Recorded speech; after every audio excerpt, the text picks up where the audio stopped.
Sir రాబోయే USA ఎలక్షన్లో భాగంగా ప్రెసిడెన్షియల్ ఎలక్షన్ డిబేట్లో అసలు ఎవరికి ఎంత వచ్చింది సార్? ఇటు కమలా హ్యారిస్కి, అటు డొనాల్డ్ ట్రంప్. యాక్చువల్గా ఇది ఫిలాడెల్ఫియాలో జరిగింది అనమాట. Presidential kind of electioneering debate అంటారు దీన్ని యాక్చువల్గా. అది between Democrats Kamala Harris and Republicans Donald Trump. ఈ రెండు బేసిక్ గా ఇవి తెలుసుకుని దాని తర్వాత ఇట్ వాస్ వెరీ వెల్ స్టైలిష్గా ఎప్పుడు బాగుంటుంది యాక్చువల్గా అది కరెక్ట్ వే ఆఫ్ క్యాంపెయినింగ్ ఎక్కడైనా కూడా జరగాలి. నేను కాలేజీలో చదువుకున్నప్పుడు అమెరికన్ కాన్స్టిట్యూషన్ మాకు మద్రాస్ క్రిస్టియన్ కాలేజీలో అందరూ అక్కడ నిలబడాలన్నమాట. నిలబడి అడుగుతూ ఉంటారు క్వశ్చన్. అలా నిలబడినప్పుడు what are that you going to do with college, ఇలాగేం చేస్తావు అవి చేస్తామండి. This is called because that college is under American constitution, Indian కాదు.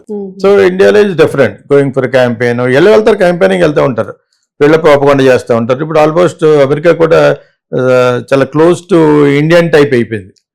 ఒకరు దూషించుకోవడం ఇంత అలాగే ఎప్పుడు జరగలేదు. First time in the entire history of US ఇప్పుడు జరిగిన ఫిలాడెల్ఫియాలో జరిగిన Kamala Harris and Donald Trump మధ్య జరిగింది. చాలా ఇదిగా జరిగింది. పర్సంటేజ్ వైజ్ చెప్పుకోవాలంటే Kamala Harris has got dominated Donald Trump by the public opinion ఉంటుంది కదా. మనం ఎప్పుడన్నా ఒపీనియన్ పెడతా ఉంటారు కదా, కమలా హాసన్ పెద్ద హీరో, రజనీకాంత్ ఆ టైంలో పెట్టినప్పుడు 63% కమలా హ్యారిస్కి వచ్చింది. ఈ వాజ్ ఓవర్ షాడోడ్ అని చెప్పేసి డొనాల్డ్ ట్రంప్ మీదే తక్కువ వచ్చింది. బిగినింగ్ చాలా వ్యక్తిగతంగా డీబీన్ అంటే కొంచెం ఇన్సల్టింగ్ గా మాట్లాడటం ప్రయత్నించాడు.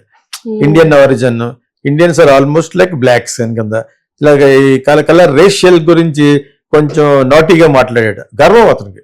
డబ్బున్నవాడు అతను, ఇలాన్ మస్క్ లాంటి పెద్ద పెద్ద డబ్బున్న వాళ్ళందరూ అతనికే ఫర్ చేస్తారు. బికాజ్ ట్యాక్స్ సిస్టమ్ వాళ్ళకి బెనిఫిట్ గా ఉండేట్టుగా చేస్తాడని కమలా హ్యారిస్ మాట్లాడింది. అండ్ ఆల్సో ఎక్కడ టచ్ చేసిందంటే బాగాను తను చెప్పే అబద్ధాలు అది ఇది అంటున్నాడు. ప్రేక్షకులు ఎక్కడ కొట్టిందంటే దెబ్బ బాగాను. ఒకప్పుడు చెప్పాను కదా, Sanjay Gandhi family planning touch చేసి దెబ్బ అయిపోయాడు, మొత్తం కాంగ్రెస్ పడిపోయింది. సో ఆ విధంగా ఎమర్జెన్సీ పెట్టి ఇందిరాగాంధీ దెబ్బ అయిపోయింది. సో ఆ విధంగా ఈ అమ్మాయి ఈవిడ చాలా టఫ్ స్టేట్ లో పెరిగింది. చాలా విచిత్రమైన సంఘర్షణల మధ్య పెరిగిన ఒక ఇండియన్ ఆరిజిన్, తమిళనాడు నుంచి వచ్చిన ఒక Indian origin Kamala Harris. She was origin by birth she an Indian born in American అన్నమాట యాక్చువల్గా. సో ఆవిడ యొక్క కలర్ డిస్క్రిమినేషన్ కొంచెం ముందు టచ్ చేయడానికి ట్రై చేశాడు, నేను చూశాను యాక్చువల్గా. It was very interesting. వాళ్ళిద్దరూ మాట్లాడుకున్న మాటలు కొంచెం ఇతనే కొంచెం సబ్ స్టాండర్డ్ గానే మాట్లాడినట్టు అనిపించింది. బికాజ్ తను పట్టుకున్న ఇంకో రెండో పాయింట్ ఏంటంటే ఇజ్రాయెల్కి సపోర్ట్ చేస్తాం అనేది చేశాడు యాక్చువల్గా. ఈ ఇప్పుడు జరిగిన మ్యాసకర్స్ లో పెట్టిన బాంబులు చచ్చిపోయిన వాళ్ళు ఆమె చాలా బహాటంగా మాట్లాడింది. ఎంత అబద్ధం అని చెప్పేసి తను బాగాడు. ఒకరి మీద ఒకరు మాట్లాడుకుంటూ ఉంటారు అనమాట. ఎదురెదురు కూర్చుని ఉంటారు, ఒక మేల్ అండ్ ఫీమేల్. వాళ్ళు అడుగుతూ ఉంటారు క్వశ్చన్స్, నువ్వు వాట్స్ యువర్ ఆన్సర్ అని చెప్పి చాలా బాగుంటుంది యాక్చువల్గా. అందులో ఇజ్రాయెల్కి తను సపోర్ట్ చేయడం అంత బుల్షిట్, ఇది షీజ్ ఓన్లీ అబద్ధాలు ఆడుతుంది అని చెప్పి సెవెన్ అక్యూజ్ చేశాడంటే యాక్చువల్గా by birth Kamala Harris is Marxist అన్నాడు. చాలా పెద్ద స్టేట్మెంట్ ఇది. ఓకే, ఎందుకంటే వాళ్ళ ఫాదర్ మార్క్సిజం మీద ప్రొఫెసర్ అట్ట నాకు తెలియదు. ఇప్పుడు డొనాల్డ్ ట్రంప్ చెప్తుంటే విన్నాను అనమాట. సో తను మాట్లాడే అన్ని హిపోక్రటిక్ టాక్స్ అన్ని కరెక్ట్ కాదు, ఎలక్షన్ గురించి అలా మాట్లాడుతుంది కానీ అని ఒక పాయింట్ చాలా బాగా మాట్లాడాడు. నువ్వు ఇన్ని రిఫర్మేషన్ చేస్తా, రిఫర్మేషన్ అంటే మళ్ళీ సంస్కరిస్తానని చెప్తున్నావు కదా, మరి ఈ 3 సంవత్సరాలు 3.5 సంవత్సరాలు అయింది ఇప్పుడు తను ఆ బైడెన్ అయ్యి, ఇప్పుడు ఏం చేసావని అడిగాడు. అతను ఒక బాగా మాట్లాడాడు. తను మాట్లాడింది మిడిల్ క్లాస్ని రిప్రజెంట్ చేస్తూ మాట్లాడింది.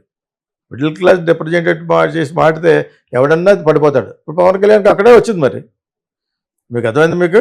సో ఆవిడ దాన్ని బాగా నేర్చుకుంది, ఇండియన్ సిస్టమ్ ఆఫ్ క్యాంపెయినింగ్ అంతా తెలుసుకుని ఏది కొడితే బాగా చేస్తా అనేది బాగా మాట్లాడింది. తను మాట్లాడిన దాంట్లో జెన్యూనిటీ చాలా ఉంది.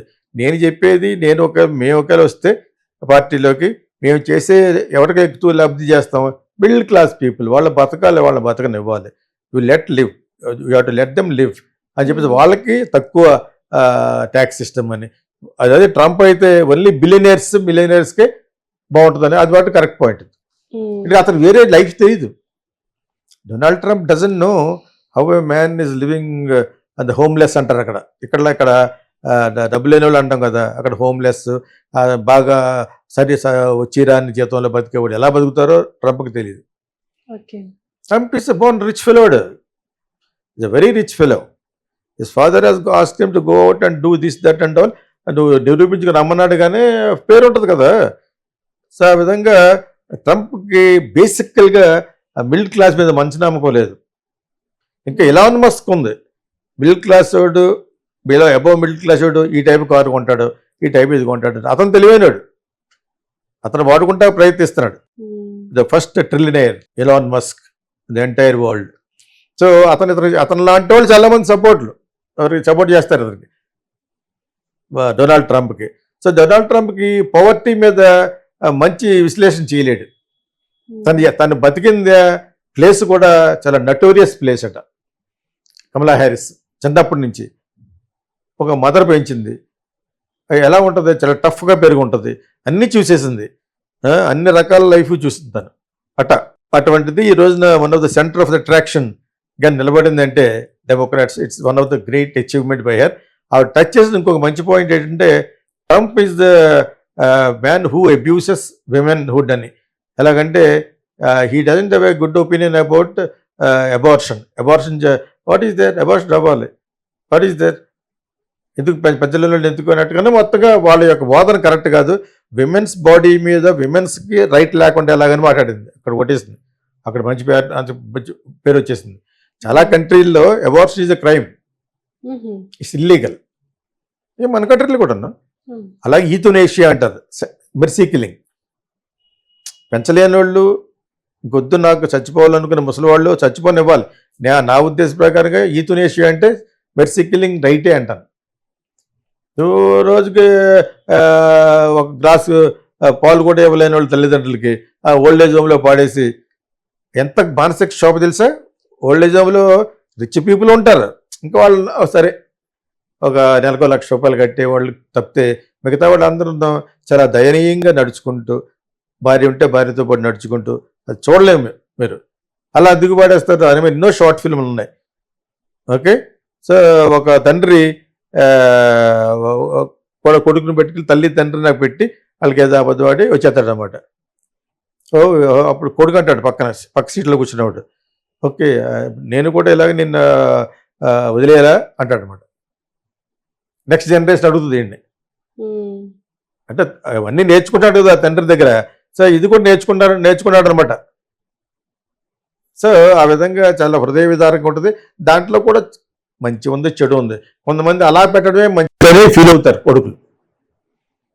పిల్లలు సరిగ్గా చూడదు, ఆమె తల్లిదండ్రులు నీ తల్లిదండ్రులు ఒకటి కదా వాళ్ళకి కదా, అంచేత అక్కడ వదలడమే కరెక్ట్ అంటారు. ద సేమ్ టైం ఆమె పేరెంట్స్ కూడా అంతే. ఇది జవాబు లేని సంఘర్షణ. ఇది దేవుడు మనకిచ్చిన జీవితాల్లో తల్లి తండ్రుల్ని సరిగ్గా చూడలేకపోవటం. సో ఇవన్నీ పక్కన పెడితే దాన్ని ఆవిడ బాగా క్యాష్ చేసుకుంది. విమెన్కి, స్త్రీ బాడీ మీద హక్కులు లేకుండా చేయడాన్ని చూస్తూ ఉంటాడు ట్రంప్. నాకు ఐ వాంట్ అబార్షన్ అనేది తప్పు కాదు. సో అబార్షన్ చేయించుకుంటాడు, లేకపోతే వద్దు. That is her right. ఇప్పుడు పాలిటిక్స్ ఏమైపోయిందంటే పాలిటిక్స్ విమెన్ యొక్క రైట్స్ని మీద జోరు వాడుతున్నారు అని చెప్పింది అనమాట. ఇంకా ఎక్కువ గంటల కొద్ది మాట్లాడగలం దాని గురించి. సో కమలా హారిస్ గెయిన్ చేసిన పాయింట్లు అబార్షన్ కరెక్ట్ అనేది, ఇట్స్ నాట్ ఇల్లీగల్ అనేది, ట్రంప్కి అతనుకున్న సెక్షువల్ అఫైర్స్ ఉన్నాయి కదా, శృంగారపరమైన అఫైర్స్ చాలా ఉన్నాయి కదా, అవన్నీ చూస్తే అతని క్యారెక్టర్ మంచిది కాదని చెప్పింది. అది డోన్ అనలేడు. ప్లస్ ఏమో అతను అక్యూజ్డ్. ఎలక్షన్ తర్వాత వరకు ఇచ్చింది టైం, ఎలక్షన్ తర్వాత ఈజ్ అక్యూజ్డ్ అంది. అతని మీద చేసిన కేసులు వాళ్ళకి డబ్బులు ఇచ్చి అనసడానికి ట్రై చేస్తున్నాడు. డబ్బున్నవాడు ఏం చేస్తాడో అదే చేస్తాడు తప్పితే అతను మిడిల్ క్లాస్ వంక చూసే ఛాన్సే లేదు అని she got 63% of the public ఇష్టం వచ్చిందన్నమాట ఆవిడకి. సో అండ్ ఆల్సో బిగినింగ్ తను కొంచెం షేమ్ అయింది పాపం. ఏ చెప్పేస్తుంటేనే కొంచెం ఎంబరాసింగ్ గా నవ్వటం, కొంచెం అనీజీ ఫీల్ అయింది. అయ్యో ఫంక్ అయిపోతుందేమో అనుకున్నాను నేను. But at the same time అతను ఎత్తుకున్న పాయింట్లు చాలా బాగుండటం వల్ల మనవాడు ఈ cut sorry figure. So finally she won the public opinion. Okay. ఇది అలా పెరుగుతూ తగ్గదు. నీ దగ్గర కొన్ని బిలియన్స్ ఆఫ్ డాలర్స్ ఖర్చు పెడతా ఉంటే ఐ డోంట్ హ్యావ్ ఎనీథింగ్ అన్నా కూడా పబ్లిక్ వచ్చిన డబ్బు ఈవిడికి వచ్చిందట. మిడిల్ క్లాస్ ని టచ్ చేస్తే ఎవడు ఓడిపోడు. మిడిల్ క్లాస్ ని బాగుండాలనే కోరుకోరు నిజం కూడా. ఓన్లీ ఎలక్షన్ గురించి కాకుండా డెఫినెట్ గా వాళ్ళకి ఉపయోగపడే ట్యాక్స్ సిస్టమ్, వాళ్ళు ఉపయోగపడే పనులు చేస్తేనే ఆ గవర్నమెంట్ సుస్థిరంగా ఉంటుంది. That is what my feeling. అదే ఆవిడ కూడా చెప్పింది. Okay sir, thank you.